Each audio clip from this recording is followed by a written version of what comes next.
And I'm not gonna say he did sell 10 million records, but crack fiends bought 10 million rocks. That don't mean crack is good. That don't mean nothing. Listen, we all know hip-hop is built on flexing. Chains, cars, mansions, private jets. The whole lifestyle looks like a never-ending money fountain. But behind the glossy music videos and flashy Instagram posts, there's another story nobody wants to talk about. Because for some rappers, the money didn't just slow down. It vanished. We're talking repo trucks parked in the driveway, IRS letters piling up like fan mail, and entourages disappearing the second the bottle service runs dry. And trust me, some of these stories are so wild, you'll be wondering how someone could make tens of millions and still end up broke. So grab your tea, because today we're breaking down 10 rappers who didn't just lose money, they went insanely broke. And by the time we get to the last name on this list, you'll be clutching your wallet tighter than ever. Let's start with one of the biggest cautionary tales in music history. Now, when you think of the 90s, you think of Hammer time. MC Hammer wasn't just successful, he was obnoxiously rich. This man was pulling in over $30 million a year, rocking gold-plated gates, fleets of sports cars, and a mansion the size of a shopping mall. And his entourage? Baby, it wasn't just a crew, it was an army. Hammer was paying salaries for over 200 people. Cousins, barbers, chefs, bodyguards, random friends of friends. If you hung out long enough, Hammer might just add you to payroll. But here's the problem. When you're spending over $500,000 a month just to keep up appearances, that money dries up fast. And once the record sales slowed down and the label checks stopped coming, Hammer kept living like it was 1991. By 1996, reality smacked him harder than a bad review. Hammer filed for bankruptcy, claiming over $13 million in debt and barely $9 million in assets. The IRS was chasing him. Loan collectors wanted their money. And yes, even his landscaper had beef because Hammer wasn't paying up. And the sad part? He never really recovered. Sure, he tried some tech ventures, did some preaching, popped up on nostalgia tours, but the days of too legit to quit money were gone forever. Now Hammer time is less about dancing and more about flashing red warning lights for every rapper who thinks the money will never end. But if you think Hammer's fall from grace was bad, wait until you hear about the rapper who went from dollars to literally $100 in his bank account. Trick Daddy. The name alone once held weight in Miami. This man was hip-hop royalty on 106 and Park, always keeping it real, always representing the streets. But behind the scenes, his finances looked like something out of a horror movie. In 2019, Trick Daddy filed for bankruptcy. And according to court documents, his situation was jaw-dropping. $0 in savings, $100 in his checking account. That's not a rap lyric. That's a grown man's financial reality. And what did he list as assets? A 2004 SUV, a house worth less than DJ Khaled's sneaker collection, and one pit bull. Not a kennel, not a dog breeding business, just a pit bull. Meanwhile, his debts added up to over $800,000, with child support, unpaid loans, and the IRS breathing down his neck. So what went wrong? Bad business, plain and simple. Trick was beloved in the streets, but financially, he was making deals that didn't build wealth. Add in lupus health struggles, multiple arrests, and mounting child support payments, and suddenly, this once royal rapper was struggling to pay basic bills. And here's the wildest part. Trick Daddy never pretended otherwise. He'd straight up tell people in interviews, "Yeah, I'm broke. So what?" He showed up in a plain white tee, no security, no fake flexing. You almost have to respect the honesty. But let's be real, nobody chooses to be that broke. Still, Trick kept hustling, podcasts, restaurants, online beefs, like bankruptcy was just another Tuesday. And that's why his spot on this list is legendary. But if Trick was one Uber ride away from overdraft fees, our next rapper was so broke he ended up on the phone begging 50 Cent for mercy. Now this one is tragic. Young Buck was supposed to be the southern powerhouse of G Unit. Platinum plaques, collaborations with 50 Cent, Eminem, The Game. He had it all. But the IRS doesn't care about hit singles. By the late 2000s, Buck was drowning in tax debt. In 2010, the feds raided his house. They took his jewelry, his studio equipment, even his furniture. Imagine the government packing up your couch like it's evidence. According to court documents, Buck owed over $300,000 to the IRS, and the money? Gone. Then came the most humiliating moment of his career, a leaked phone call where young Buck was literally begging 50 Cent for help. He wasn't just asking for advice. He sounded like he was pleading for a loan and therapy in the same breath. Of course, 50 being 50 turned it into a joke, publicly clowning Buck, making memes, and letting the world know his former protege was financially finished. Honestly, because I looked at 50 as a big brother, and I did become emotional on that phone call. And it didn't end there. More child support battles, more unpaid debts. Bankruptcy filings, not once, but twice. In his 2020 filing, Buck claimed he had only about $100 cash, one vehicle, and bills he couldn't pay. The sad part? He tried to bounce back with mixtapes, interviews, whatever he could. But when you're ducking repo men and renting your jewelry, it's hard to rebuild a career. Young Buck went from G-Unit soldier to financial casualty, one gas tank away from asking Lloyd Banks for a ride. But as bad as this sounds, the next rapper's downfall? Who? Let's just say it proves that fame, millions, and raw talent can still be destroyed by addiction, lawsuits, and a mountain of child support. And his story is one of the saddest in hip-hop history, DMX. When you hear the name DMX, you don't just think of a rapper. You think of a force of nature, that raspy bark, that pain in his voice. Every track felt like it came straight from his soul. At his peak, DMX had 5 #1 albums in a row, sold over 74 million records, starred in movies, and packed out stadiums. But behind the hits, his personal life was spiraling. DMX battled addiction for years, and that battle bled into his finances. And then came the child support. Not one kid, not two. DMX had 15 children. 15. That means 15 child support payments stacking up higher than his platinum plaques. In 2013, he filed for bankruptcy. His claim? Less than $50,000 in assets, but somewhere between $1 million and $10 million in debt. And what did he list as possessions? A few clothes, no house, no car, no steady income. That's it. And then the IRS came knocking. In 2017, X was indicted for $1.7 million in unpaid taxes. The Fed said he'd been hiding royalties, living off cash, and basically dodging Uncle Sam like it was a sport. He spent a year in prison for tax fraud. He tried to come back. Remember his legendary Versus battle with Snoop Dogg? For a moment, it felt like DMX was back on top, but the money never returned.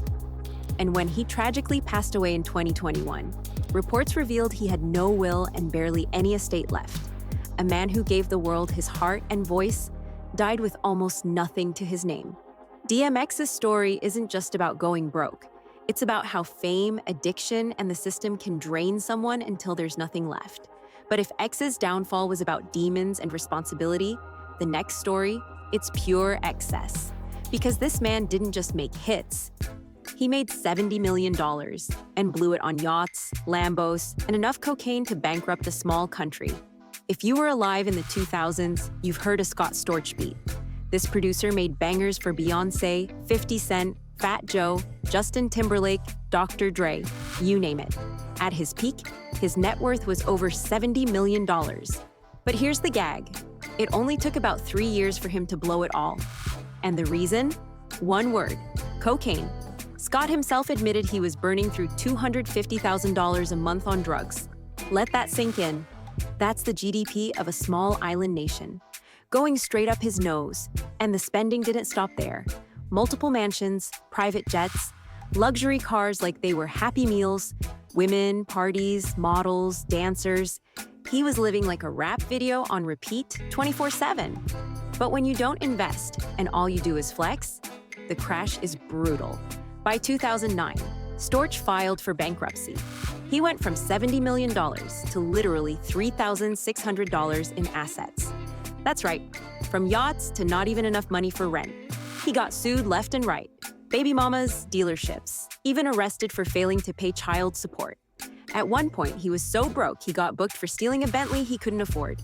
To his credit, Scott Storch eventually got clean and returned to making music. He even had a mini comeback. But that financial stain never left. His story proves a brutal truth. It doesn't matter how much you make. If your biggest investment is your drug dealer, you'll never stay rich. But while Scott was snorting his fortune away, another legend was quietly digging a hole with the IRS, and he ended up in federal prison because of it. In the early 2000s, Beanie Sigel was that guy, Jay-Z's lyrical pitbull, the street poet of Rockefeller Records, platinum albums, movie roles, and respect in every hood. But behind the bars and the bravado, Beanie had no financial structure. And the IRS does not play. In 2010, he was hit with tax evasion charges. They said he owed over $728,000 from 2003 to 2005 alone. And the gag is, he hadn't even filed returns. It's like he thought dropping "Feel It in the Air" would make the government forget about him. Spoiler, they didn't. He pled guilty and got sentenced to 2 years in federal prison. And when he got out, he wasn't greeted with money or industry love, he was broke. At one court appearance, Beanie admitted he only had $3,200 to his name and couldn't even afford a lawyer. And life kept hitting him. In 2014, he was shot, which left him with serious health problems, including the removal of a lung. His voice changed, his body weakened, and whatever chance he had of reclaiming his rap career basically disappeared. The Rock had dissolved, Jay-Z had moved on, and Beanie was left with debt, health issues, and a legacy of what could have been. His downfall wasn't just about money. It was about how quickly loyalty fades in this industry when the cash runs dry. But if Beanie's story feels heavy, the next one, it's tragic in a different way. Because sometimes the worst downfall isn't public bankruptcy. It's fading away so quietly that people forget you even existed. Once upon a time, Lil Flip was Houston royalty, the freestyle king. Hits like Sunshine and Game Over had him looking unstoppable in the early 2000s. He had the grills, the GameCube chain, the double albums.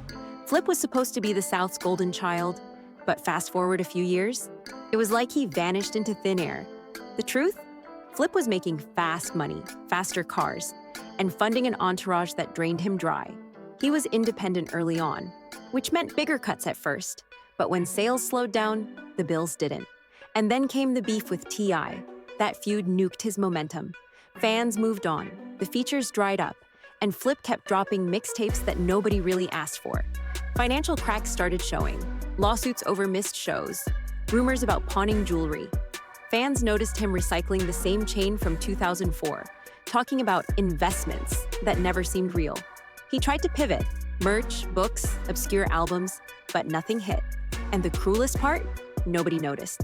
See some rappers crash in flames, front page headlines. But Lil Flip's downfall was quiet. The money dried up, the fame disappeared, and the freestyle king became a forgotten footnote. And that, honestly, is the scariest kind of broke. When not only your money's gone, but your relevance too. But don't worry, the next rapper on our list, his downfall was anything but quiet. Because when the IRS came knocking, they didn't just humble him, they threw him in prison. Up next, Fat Joe. Fat Joe has always looked like money. Clean sneakers, custom fits, and a Terror Squad chain so heavy it could double as a dumbbell. In the 2000s, he was living large. Lean Back was a global smash, and Joey Crack was rubbing shoulders with everyone who mattered. But behind the luxury lifestyle was one fatal mistake. Joe wasn't paying his taxes at all. From 2007 to 2010, 4 straight years, Fat Joe failed to file returns. Not misfiled, not late, just nothing. And the IRS doesn't forget. By 2012, he owed over $700,000. And after penalties and interest, the bill ballooned into something nasty. In 2013, Joe pled guilty to tax evasion and was sentenced to 4 months in prison. Think about that. One of the most successful rappers of his era went from steak dinners at Mr. Chow to prison trays and fluorescent lights, all because he thought the IRS was optional. Now, to his credit, Fat Joe bounced back. He paid off his debts, restructured his lifestyle, and reinvented himself with hits like All the Way Up. But the damage was real. He admitted the case nearly wrecked him financially. It's a reminder. You can out-rap your rivals, but you'll never outrun Uncle Sam. But if Fat Joe was humbled, the next rapper? He turned financial chaos into a public circus. Evictions, lawsuits, repossessed Lambos. And he still found time to throw the parties in houses he didn't even own. Let's talk about Tyga. Ah, yes, Tyga, the man who gave us Rack City, the anthem that took over strip clubs and radio in the early 2000s and 10s. For a moment, Tyga looked unstoppable. Gold chains, exotic cars, Instagram baddies, even pet tigers. But the reality? Tyga's finances were a hot mess. First off, his mansions. Tyga had a habit of moving into luxury homes and then just not paying rent. Landlords sued him multiple times, claiming he owed tens of thousands in back rent. One even said he owed $124,000. And what did Tyga do while getting sued? He threw a pool party at the house. That's not financial management, that's audacity. Then there were the cars. Tyga loved flashy whips, Lamborghinis, Maybachs, Rolls Royces. But the repo man loved him even more. Multiple times, dealerships came and snatched back his cars for missed payments. And let's not forget the jewelry fiasco. A Beverly Hills jeweler sued Tyga for over $200,000 in unpaid bling. Imagine flexing in chains that aren't even technically yours. To be fair, Tyga had a few rebounds. He launched an OnlyFans during the pandemic and reportedly made millions. But the damage to his reputation? Brutal. Instead of being known for his music, Tyga became the poster child for unpaid bills and eviction notices. When your name trends more for court dates than chart placements, you've officially earned a spot on this list. But if Tyga's downfall was messy, the final rapper on our list, his was just straight up embarrassing. Because Bow Wow didn't just go broke. He got caught pretending he was rich. Bow Wow was once hip-hop's golden child. Platinum plaques before he hit puberty, blockbuster movies, 106 and Park Domination. He was basically the rap game's child star prince. But fast forward a decade, and the money was gone. The internet fully exposed him in 2017 with the infamous Bow Wow Challenge. He posted a picture of a private jet, claiming he was flying in style. Problem? A fan spotted him sitting in coach on a commercial flight the very same day. He got caught flexing broke, and the internet never let him live it down. But the receipts don't lie. In a 2012 child support case, Bow Wow told the judge he was only making $4,000 a month and had just $1,500 in his checking account. That's less than what he used to drop on a single chain. Meanwhile, he was still out here renting Rolls Royces, shopping like he had Forbes money, and skipping out on car lease payments. He even got sued for missing concert appearances. And if that wasn't enough, 50 Cent roasted him for trying to sneak into clubs without paying for bottles. You know you've hit rock bottom when even 50 is clowning you, and you're not even beefing with him. Bow Wow isn't technically bankrupt, but his spending habits and falling fame left him in the danger zone. And the Bow Wow Challenge?